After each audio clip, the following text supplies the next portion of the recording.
Good afternoon, everyone. My name is John Morton from the Natural Resources Institute at the University of Greenwich. I have to say that this is only my second visit to Madagascar, and also that, unlike previous speakers, I'm not an ecologist or a taxonomist. I'm actually trained as a social anthropologist and have had a career in interdisciplinary research on the social and policy aspects of livestock development. I've been asked today to make a few remarks on the international policy context for grassland conservation and development, and also on certain ways of thinking about grassland-based livelihoods. Grasslands and savannas together occupy over 50% of the world's land surface, and there's an estimate from FAO that the livelihoods of almost 1 billion people depend on grasslands. They are a key resource for livestock, livelihoods, wild fauna, water cycling, tourism and carbon sequestration. But grasslands, and rangelands more generally, are neglected in international environmental agreements. I suggest that they might be considered a Cinderella ecosystem. So here's an illustration of grasslands looking rather sad, while her sisters, forests and wetlands, get into their best clothes to go to the policy party. There are both gaps and opportunities in international policy. There's no Ramsar equivalent for grasslands. They're not mentioned in the original text of the CBD. The United Nations Convention to Combat Desertification does recognise grasslands in two places. Firstly, it includes the loss of biological or economic productivity and complexity in pastures and rangelands as an instance of land degradation, which is a key policy term in UNCCD discourse. It also says that country parties may include in their national action programmes measures relating to pasture and range management. It's also true that there's high-profile attention to grasslands and rangelands from big international NGOs such as the World Wildlife Fund, Plant Life, the International Union for Conservation of Nature, and the World Resources Institute.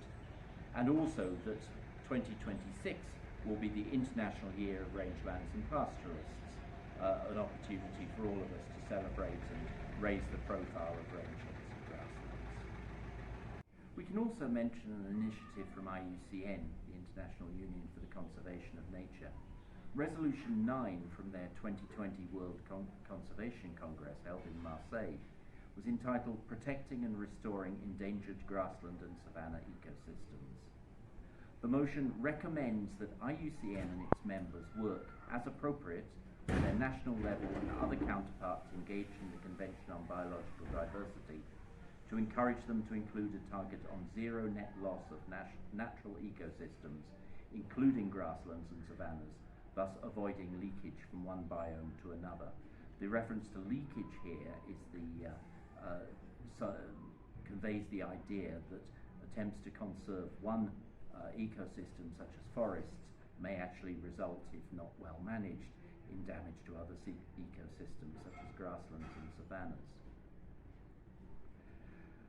We can also mention a recent document by Plant Life, the World Wildlife Fund, and Equilibrium Research, entitled Integrating Grasslands and Savannas into National Biodiversity and Climate Commitments. The message of the document can be summed up in three words: protect, manage, restore. They make more specific recommendations for incorporation of these ideas into national commitments. Firstly, to establish systematic mapping and monitoring of extent, trends in decline and ecological condition. To assess key drivers of loss, decline and degradation linked to specific targets, objectives and indicators of progress against each threat to inform policy. To support indigenous people, local communities, farmers and herders to adopt sustainable livestock grazing and management practices as part of sustainable agri-food systems, facilitating greater carbon storage, enhancing biodiversity and sustaining food production and livelihoods. And a recommendation of particular interest to this gathering to establish protection principles from inappropriate afforestation. And then to sum up again, to develop a program of protection, sustainable management and restoration. The next couple of slides are going to highlight some commitments that the government of Madagascar has made relating to its obligations under the UN Framework Convention on Climate Change and the UN Convention to Combat Desertification. I've kept the points here in French to avoid problems of double translation. I'll explain in English. The second nationally determined contribution to the UNFCCC makes very generalized mention of livestock production and scarcely any mention of grasslands.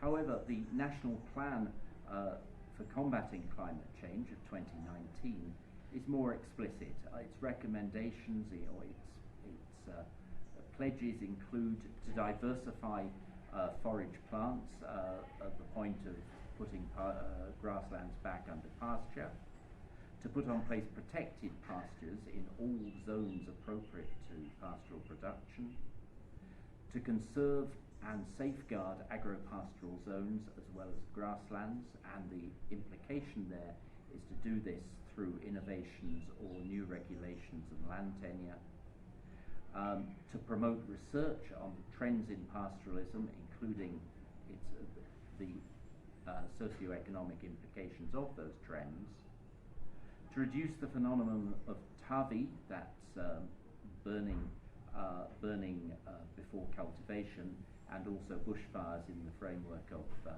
livestock production, and to reduce enteric fermentation, that's the process by which ruminants create and emit methane, through an improvement in the quality of pastures, including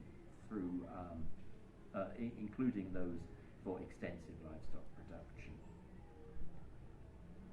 Under the UNCCD, we have the National Policy on Land Degradation Neutrality 2018. This pledges to promote a system of pasture, a more diversified system of pasture, which will ensure the maintenance of forage quality in transhumant zones, and also a limit to the utilization of fire. To improve the productivity and also carbon stocks in cultivated zones and in pasture zones, and to reduce pasture fires from now going forward to 2030. I'd like also to say a few words on the question of carbon sequestration under grasslands or rangelands. It's estimated by FAO, by their landmark report tackling climate change through livestock, that improved grazing management practices in grasslands could sequester about 409 million metric tons equivalent of carbon per year globally, and that about 2/3 of that, 270 million metric tons of carbon per year, could come from developing countries. And of that, around 130 million metric tons of carbon dioxide equivalent per year could come from rangelands, either that have been degraded, and of that, around 130 million metric tons of carbon dioxide equivalent per year could come from rangelands that have been degraded due to historic overgrazing. But a significant share could also come from increasing offtake in areas now lightly grazed, and that's using the work of Mario Herrero. However, getting from the scientific fact of carbon sequestration to a point where carbon credits can be accorded to those responsible for that sequestration is a lot more difficult.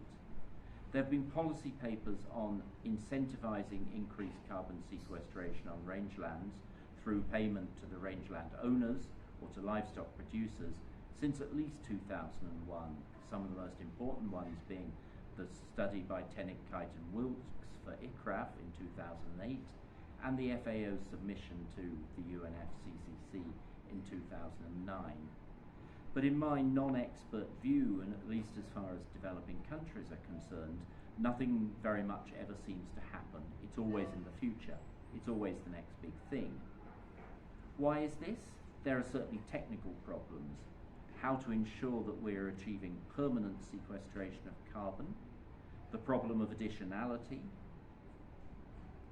how we can prove an increase in carbon sequestration rather than simply an ongoing state where carbon in the soil.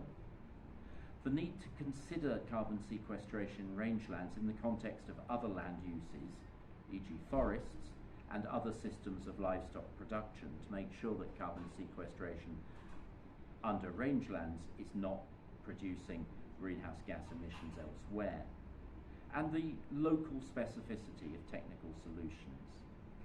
There are also institutional problems, economic feasibility, the likely need for strong upfront subsidy, and the very reliance itself on and sensitivity to the world carbon prices.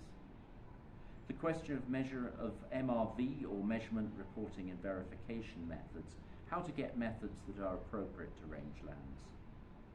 And a fundamental question, who to pay in an open access or common property land tenure system. I'm going to be saying a bit in the next few slides about the nature of land tenure on rangelands that tends to be fuzzy, that rights are not always clear, or they're held by collectivities. This is actually quite a good thing for adaptation and climate resilience, but it raises a big question for a climate mitigation measure like carbon sequestration and carbon credits for it. I'm now going to turn to livestock-based livelihoods. Grasslands are obviously associated with livestock-based livelihoods, and there are two key points here.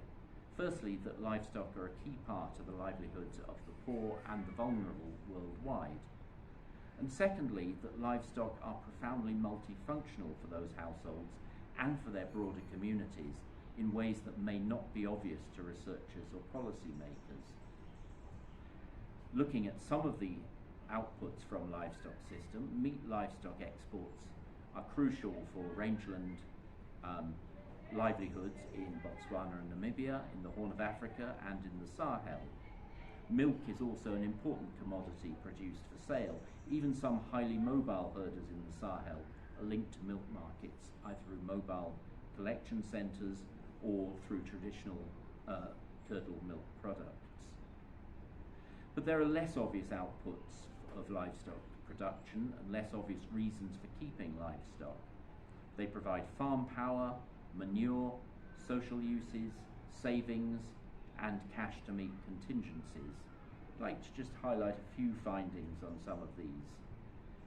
In a figure that dates from 1999, but which I would imagine is still very current, 64% of the total economic value of cattle for Zimbabwean smallholders comes from their use in ploughing, so that when all the financial costs and the imputed value of non-financial costs are totaled up, 64% of that is the use for farm power.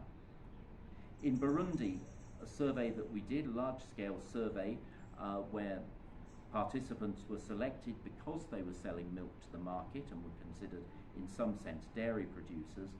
72% of male respondents and 79% of female respondents gave soil fertility management, in other words, in the use of manure, as their primary reason for keeping cattle. In Eswatini, 5 out of 10 focus groups of cattle keepers gave either security or wealth or both as their first or second reason for keeping cattle. One group, or a group of all male farmers, gave bride wealth, in other words, traditional transfers of cattle on marriage, as their first reason for keeping cattle. I'd like to say a bit more about how we think about livestock in African rangelands. There was a revolution that occurred from around 1990 in development practice and policy on rangelands and pastoralism. This was partially catalysed by new findings and theories in tropical range ecology that were given the name of non-equilibrium dynamics. To sum that up very simply, range condition, the availability of forage for livestock, is driven more by variations in rainfall than by grazing pressure, and therefore concepts of carrying capacity are problematic, not necessarily wrong or useless, but to be examined. Looking more closely at this, the concept of non-equilibrium dynamics was seen to apply either to systems with annual average precipitation of less than 600 millimetres, or to areas of higher rainfall but with a coefficient of variation of rainfall of 0.3 or above, and that included wide areas of southern Africa subject to El Niño effects. But I also have to say that the concept is far from universally accepted, even for core semi-arid areas of the Sahel and the Horn of Africa, and its applicability outside those core areas is still highly uncertain. However, the socio-economic and policy implications of the non-equilibrium dynamics seem to take on a life of their own. The implications for policy and practice, which I can sum up as a pro-pastoralist and participatory approach, can now be seen to have validity outside and independent of the biophysical theory.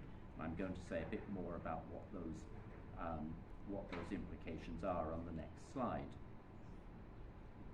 I was asked to say something about what can Madagascar learn from the international scene, but I think on reflection it should have been how can Madagascar learn from the international scene, because what I'm going to talk about here is not particular findings or particular policies to be adopted. It's much more general in terms of approaches to understanding livestock and making good policy around livestock-based livelihoods. First of all, going back to what I said a few slides ago, we should have a willingness to look at the multifunctionality of livestock for the poor. We should have a deeper understanding of the political economy of livestock or meat export, the very different cases of Botswana, Namibia, the Horn of Africa, and the Sahel, for example, and particularly the distribution of costs and benefits when countries go down the road of exporting meat and or livestock in large quantities. We can gain a deeper understanding of conflict. This is more speculative, but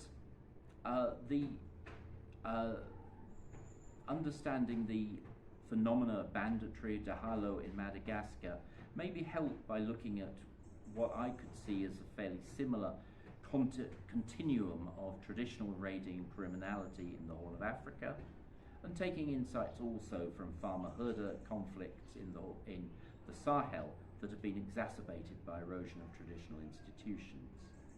And then to go to the pro-pastoralist and participatory approach whose growth was stimulated by the new range ecology. I'll sum these up in a few imperatives, I suppose, rather than findings. We should be skeptical about carrying capacity. We should be watchful of the encroachment on rangelands by farms, ranches, mining and protected areas. We should seek to understand the reasons for herd accumulation by livestock owners as a resilience strategy, as a way to ensure their survival through climate extremes. We should be tolerant of fuzzy property rights, open access systems, common property systems, call them as we will, in the rangelands. And we should be tolerant of patterns of seasonal and of drought-related mobility. Thank you all very much. There's a list of references given on the next few slides. Thank you.